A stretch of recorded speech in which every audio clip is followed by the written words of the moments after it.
You all were all initially muted. This prevents noise and feedback. The meeting will work a lot better if you leave your microphone muted when you're not actively speaking. If you're just doing a call-in function using a phone set, *6 will mute you and unmute you. If you're using the computer, if you take your cursor down to the bottom of the screen, some controls will pop up, and there's one that looks like a human head. That's the participant list, and you can put that up and see who has joined. And you can also hover over it, and you can control your mic from that screen as well. You can also mute and unmute your mic from the bottom left control. The participant function also has a raise your hand function. So if you want to be recognized, we will monitor that, and you can use that to try to be recognized. There's also a chat function available. It is the control that looks like a cloud or a caption.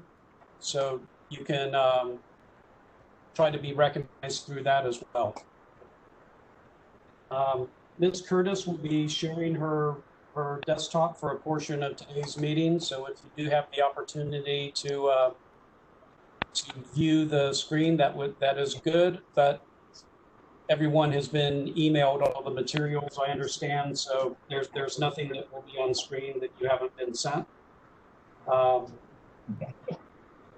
We certainly have the ability to use cameras. You may want to turn it off just to improve the quality of your streaming. This meeting is being recorded. It captures shared content, voice, camera shots, and the recording of this meeting will be posted to satisfy our statutory requirement for public meetings. It would be helpful if you identify yourself before you start speaking or when you begin to speak. This is particularly important if you're making a motion or seconding a motion that Ms. Taylor, our board secretary, will be able to record for the information and purposes of the minutes. And because this is an electronic meeting, it is required that all votes will be recorded by name in a roll call fashion. And the votes will need to be recorded in the meeting minutes. Therefore, in order to vote, you will need to unmute yourself. And again, you do that with the microphone control function, or if you're on the phone, that's a *6. And once you have finished voting or speaking, please mute yourself again to prevent background noise while others are speaking. Any questions?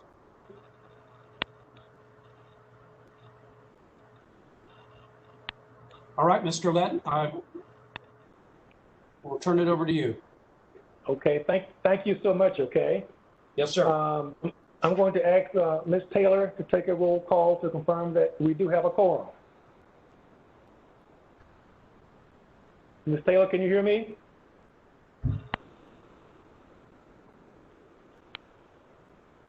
Hello, Ms. Quorum? Ms. Taylor? Ms. Taylor, can you hear me?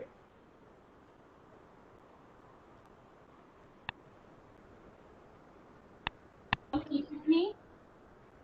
Ms. Taylor, can you hear me? Yes, I can hear you. Would you take a roll call, please, to confirm that we do have a quorum? Okay. Colonel DeBoer? Yes, I'm here. Megan Peterson?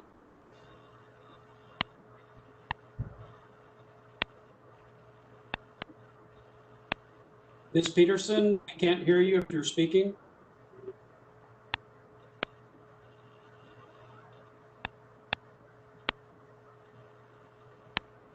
Dr. Edenborough? Senator Edwards?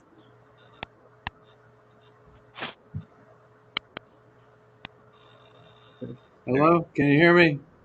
John Yes. Edwards here. Yeah, okay. Dr. Gormley? Present. Carl Hayde, I'm here. Delegate Herring, Here. Caroline Duran, Caroline Duran, present. David Lett, I'm here. Colette McKeachin,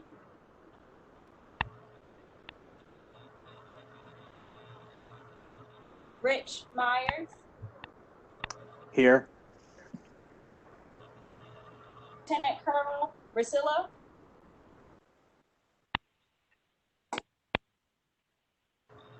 I'm here. Dr. Tony, I'm here. and Holly. Here. Mr. Chairman, we have a quorum. Thank you so much. Anytime we go along with this and something is said that somebody can't be heard, just please stop us. We're going to try to work through this together, okay? The first thing that I want to do is to welcome two members, Delegate Charlene Herring, and forgive me if I pronounce that wrong, and Senator John Edwards, who served by virtue of being chairs of the House and Senate Courts of Justice committees, respectively. Next thing is to adopt the adoption of the agenda. First order of business, you should have received a copy of the revised draft agenda that Ms. Taylor sent out on Friday. The department has advised that there is a typo on the revised agenda that you received. Under item 4, approval of draft minutes for January the 6th, 2020, public hearing on considered amendments of 6A C40-30. The word on appears twice. I ask the members to please strike the second on under that agenda item.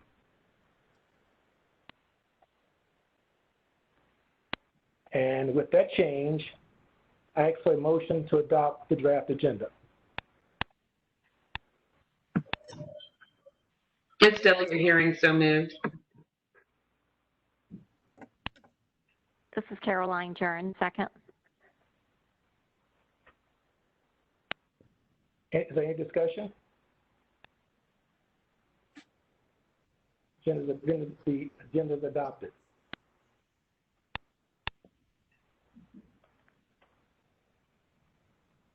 Ms. Taylor, would you take a full roll call, please, to record the yeses and nos, or ayes and yays?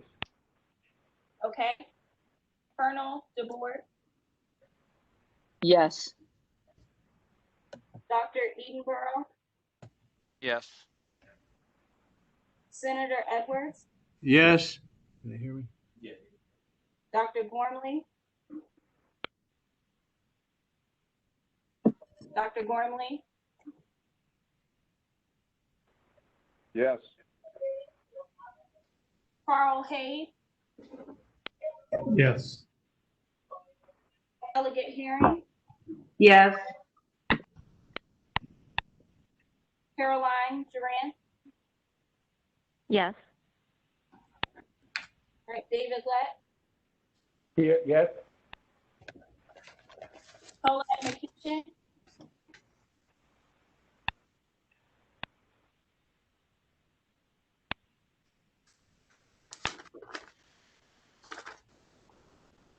Ms. McKee, we can't hear you. I can see you fine, but I haven't heard you yet.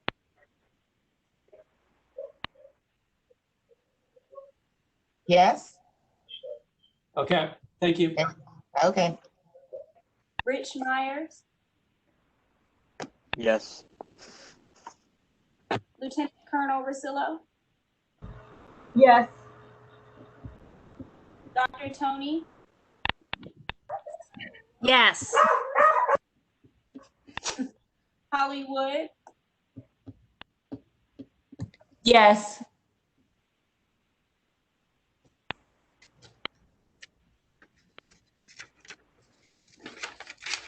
the motion has passed, Mr. Chairman. All right, note that the agenda has been adopted. Let's move on to item 3, please. Approval of draft minutes of the January the 6th, 2020 meeting. Ms. Taylor should have sent the minutes to you for review on June 24th, and you should have received them by now. Are there any proposed changes to the minutes?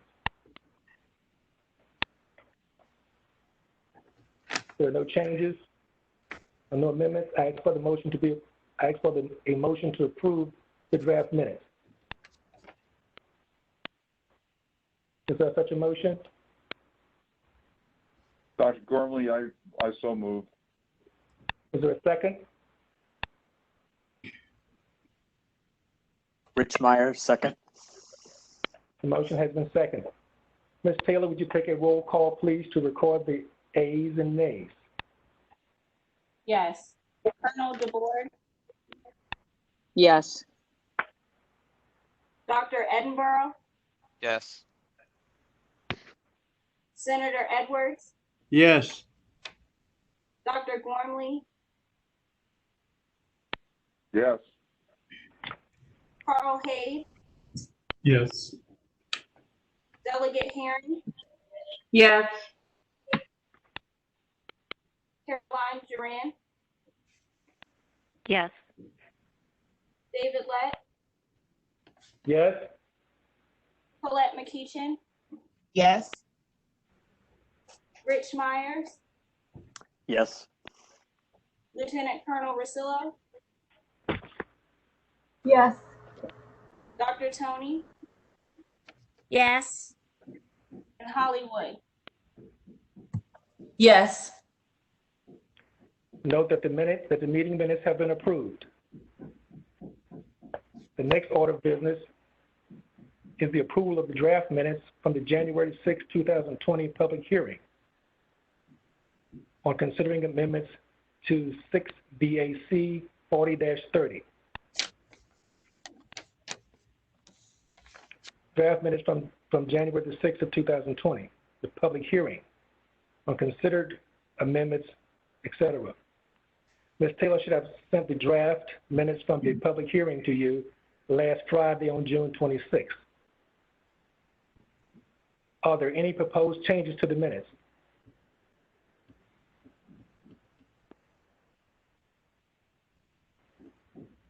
Hearing none. Is there a motion to approve the draft minutes as they are? Is there a motion? So moved. Is there a second? Rich Meyer, second. I'm sorry, we did not get the name of the person who made the motion. John Edwards. Thank you, sir. Ms. Taylor, would you take a roll call, please, to record the ayes and nays? Okay. Colonel DeBoer, Yes. Dr. Edinburgh, Yes. Senator Edwards, Yes. Dr. Gormley, Yes. Carl Hay, Yes. Delegate Herring, Yes. Caroline Duran, Yes. David Lett, Yes? Colette McKeachin, Yes. Rich Myers, Yes. Lieutenant Colonel Rosillo, Yes. Dr. Tony, Yes. Hollywood, Yes.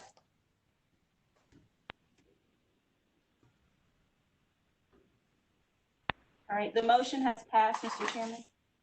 Okay. Note that the public hearing minutes have been approved. Let's move on to item 5, old business. Final action on the proposed amendments to 6 BAC 40-30. Regulations for the approval of field tests for detection of drugs. And we'll ask Ms. Curtis to help us with that. Department Counsel.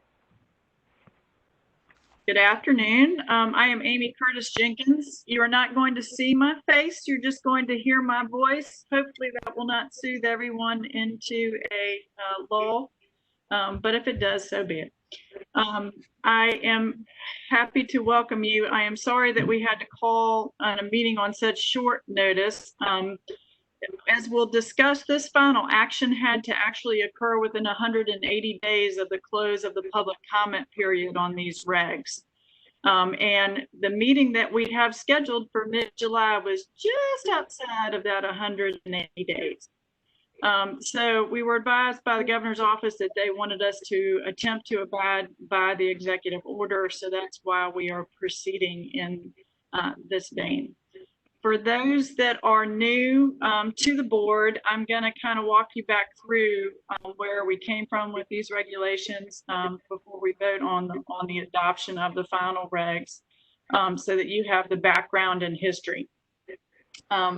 Virginia Code 19.2.188.1 allows law enforcement to testify in a preliminary hearing only as to the results of field tests that may be approved by the department for the determination of what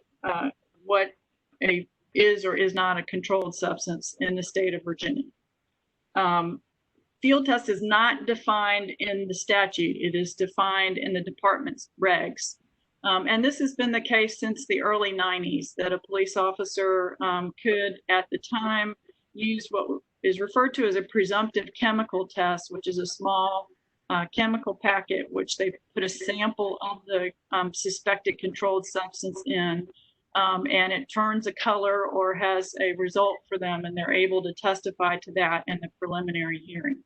It is presumptive because it is advised by the department that that suspected controlled substance should still be submitted to the forensic laboratory so that it can be confirmed via full testing by the Department of Forensic Science. So as technology has improved, we have had come onto the scene certain presumptive mobile instruments that would permit the scan of a sample rather than this testing of a sample, and a digital printout from this presumptive instrument that would identify the substance for law enforcement for the purposes of making an arrest or for testifying at a preliminary hearing. As we've also seen an increase in suspected opioids that are in their lethality for those that are handling them. The DEA advised back in 2017 that law enforcement should stop using the presumptive chemical tests, which were what was considered in the department's regulations because of the risk to the officers in handling the drug to put it into those small chemical packets. And so with those not being available for law enforcement, the department had a request from a law enforcement agency that we consider these presumptive mobile instruments and the ability to approve these presumptive mobile instruments for use by law enforcement across the state of Virginia. The common one is the Raman spectrometer, but there are other types of presumptive mobile instruments. And the design of these amendments have been to allow the department to approve the new technology as it comes on the scene, and also what is currently out there. And there are about 14 different types that the department is aware of right now that have been manufactured across the country and are available for law enforcement. And we know that law enforcement has been testing some of these as well. Fairfax comes to mind that they have been utilizing these, but they're not able to testify to the results as is required under 19.2-188.1 because the department is not able to approve them under the current regulations as they're drafted. So in 2017, we received this request from law enforcement that we consider them, and this action started to amend the regulations to permit the department to consider and approve the presumptive mobile instruments. Because field test is not defined in the statute, the amendments would change the definition of field test to include both the presumptive chemical test that law enforcement have been using for decades, and also to allow the presumptive mobile instruments. The amendment set out the process for the evaluation, approval, and reevaluation of the presumptive mobile instruments, as well as a fee schedule. I think it's important for you all to note that there is no mandate from the legislature that we do this. This is something that we have done, and that's why we are in this long regulatory process, as opposed to any type of required regulatory process based on legislation having passed. So law enforcement is also not going to be required to purchase these, just as they're not required to purchase any of the presumptive chemical tests. They can utilize them should they choose to. These are currently quite expensive. They're running about $15,000 to $20,000 per instrument. So it's not the type of thing that each officer would be given one to carry in their car. It's the type of thing that law enforcement, should they choose to, they would be able to have a presumptive mobile instrument available to officers at a central location to utilize. And manufacturers do not have to submit their instrument for approval. It's only if they want to have them considered for approval so that law enforcement could testify to the results. So there's no mandate on either side for law enforcement to utilize these or for the manufacturers to be required to submit them to the department. It is always. So with all of those, I'll walk you through the amendments, and then we can talk about the timeline that we have been on with these. And I'm going to be adventuresome and share my screen with you.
Amy, if you're talking, we can't hear you.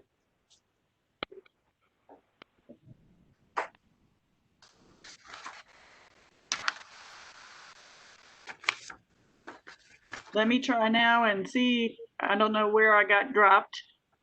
Hopefully everybody can hear me. Holly, can you shake your head if you can? I can see you. Okay.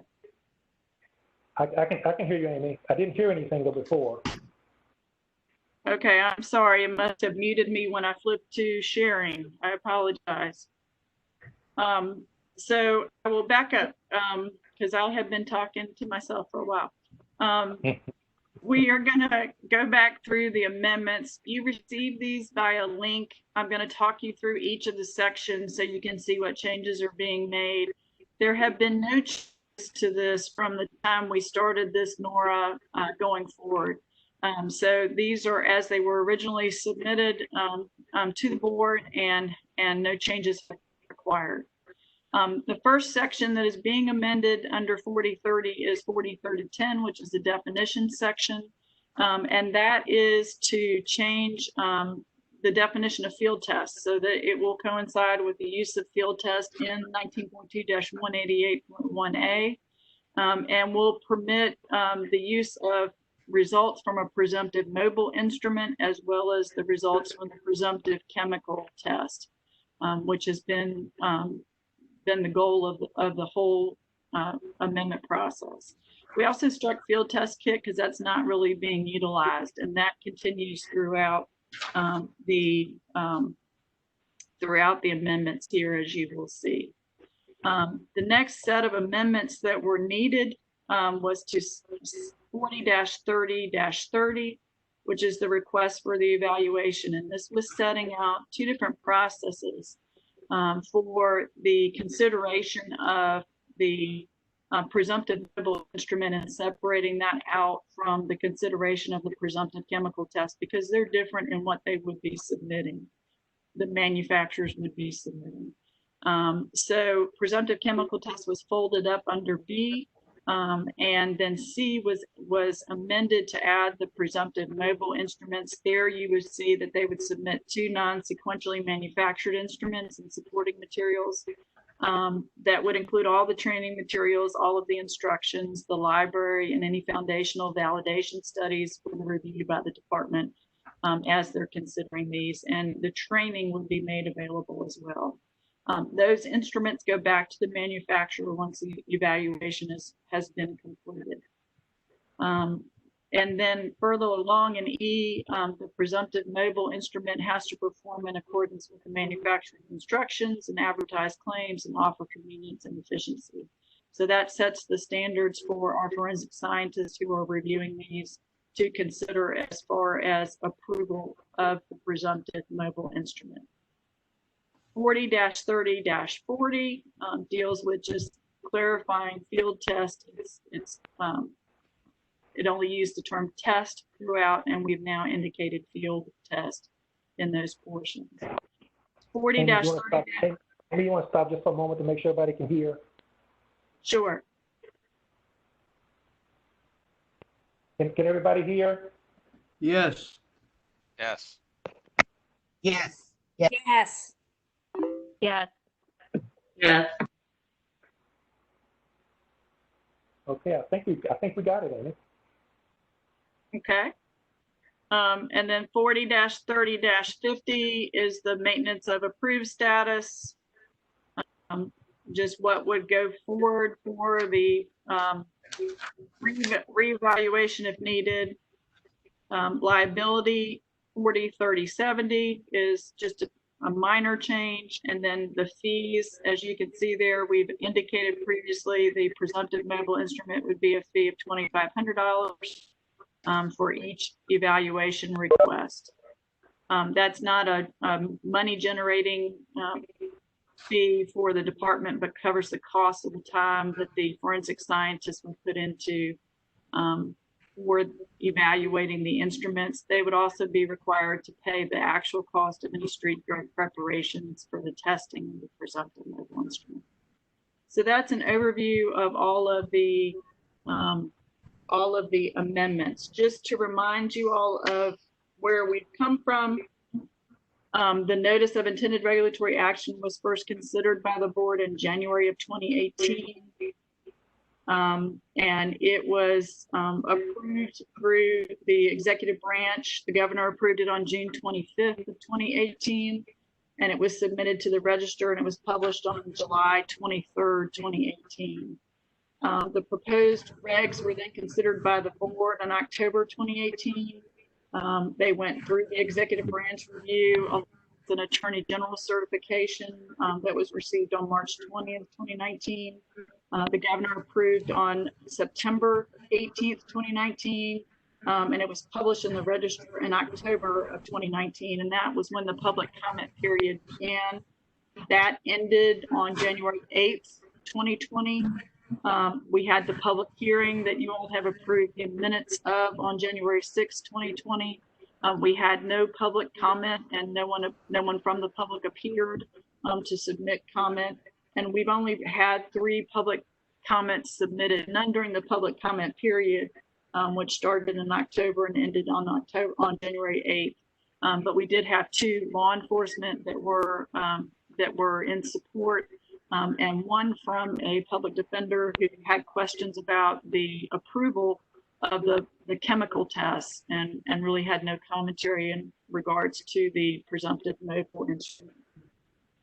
So that's the sum and substance of all of the public comment we've received. If it is approved by the board today, it goes back to DPB for review with the secretary and the governor. It would be published in the register, and it will become it will become final and in effect 30 days after the end of that time, unless there is an outcry from 25 people regarding additional comment for public comment. So that's where we are as far as the mechanism for going forward. And if you have any questions, I'd be happy to answer them. But this is where we are at this point. Thanks, Amy. Are there any questions or comments from anyone? No? Then is there a motion to approve the amendments to the regulations for the approval of field tests for detection of drugs? Is there such a motion? So moved. John Edwards. Is there a second? Second, Les Edinburgh. Ms. Taylor, would you take a roll call, please, to record the ayes and nays? Colonel DeBoer, Yes. Dr. Edinburgh, Aye. Senator Edwards, Yes. Dr. Gormley, Yes. Carl Hay, Yes. Delegate Herring, Yes.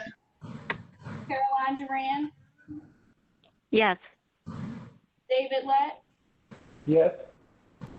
Colette McKeachin, Yes. Rich Myers, Yes.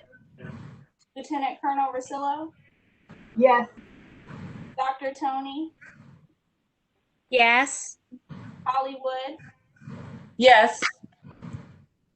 Mr. Chairman, the motion passes.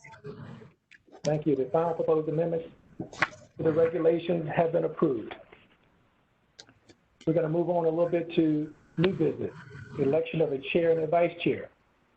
The bylaws require that we pick a chair and a vice chair for a one-year term, okay? Are there any nominations for chair? It's kind of awkward doing this. Any nominations for chair? This is Rich Myers. I nominate that David Lett serve again as chair. Is there a second? Edinburgh, second. Are there any other nominations for this position? Move the nominations to be closed. John Edwards.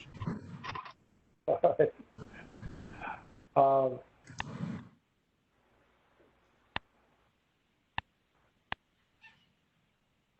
Vote. All in favor, say aye. Aye. Aye. Aye. All opposed, Aye. Aye. all opposed, say no. Ms. Taylor, would you take a roll call for the record, please, for the ayes, yes and no's, and ayes and yays? Okay. Colonel DeBoer, Yes. Dr. Edinburgh, Aye. Senator Edwards, Aye. Dr. Gormley, Yes. Carl Hay, Aye. Delegate Herring, Aye. Caroline Duran, Aye. David Lett, Aye. Colette I McKeachin, think I should abstain, but aye. Colette McKeachin,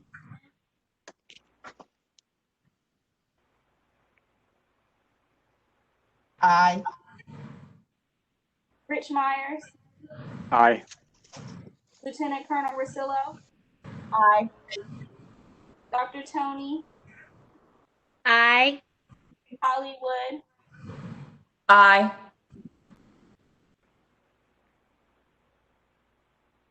right, the motion passes. Is that the full number? Yes. Of David Lett is elected chair. So we also have a nomination for vice chair. Is there a motion? Or is there a nomination for vice chair?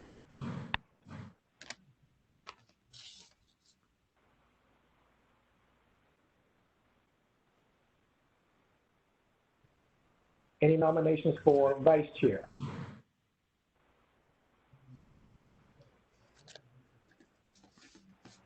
Doesn't like we have anybody nominating anybody for vice chair. We do need a vice chair. I asked somebody to consider being vice chair. It's a very good position with where we are, and the chair may be out at some particular point, and we need somebody else to fill in to take that spot. Would somebody consider taking that spot, vice chair? This is Kathy Herndon. Ms. Caroline Duran is the current vice chair, but she is eligible, as is anyone else on the board would be eligible to serve as vice chair. And they just in the meetings if the chair is unable to attend. If Carol is willing, I nominate her for vice chair. This is Carl Hay. Second, John Edwards. Mr. Chair, Any this other is Caroline Turn. That's fine. I'd be happy to serve if that's the motion and second.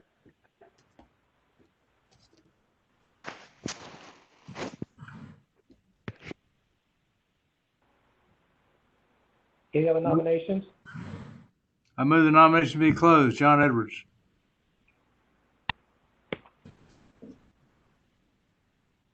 All in favor? Aye. Aye. Aye. Aye. Aye. And pronounce the name again of the person that we're selecting aye for, just to be clear. Ms. Maggie Taylor? DeBoard.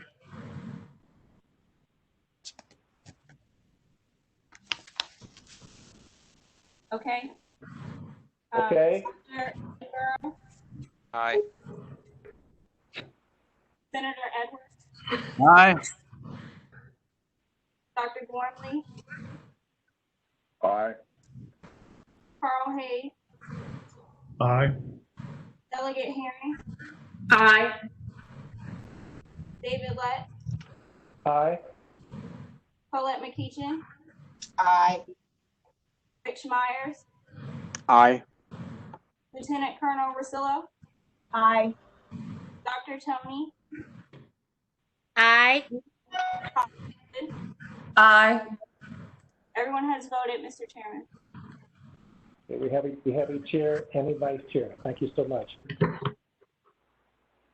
Move on to item 7, public comment, if any. Any members of the public who are on the call who have any comments at all? Are there any members of the public?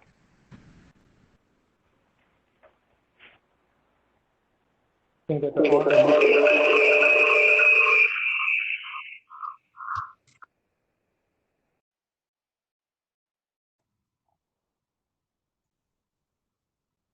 Is that correct? I'm sorry, Mr. Lett, could you repeat that? Future meeting date is July the 15th, 2020. July 15th at 9:30 a.m. And that will be, it will also be held electronically. Any questions about that? Anybody have any problems with that? Can we get enough people together? I'm assuming that we can, but everybody here will come back, okay? That concludes the agenda. Is there a motion to adjourn the meeting? So moved, Colette. Is there a Second. Second, Maggie DeBoard. Ms. Taylor, would you take a roll call vote, please? Colonel DeBoard, Yes. Dr. Edinburgh,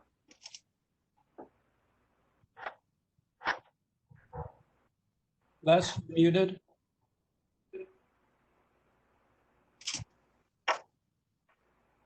Meeting is adjourned. Thank you so much. Thank you. Thank you.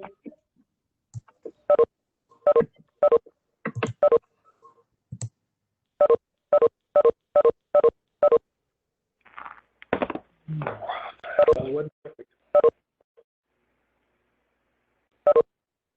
Meeting is adjourned.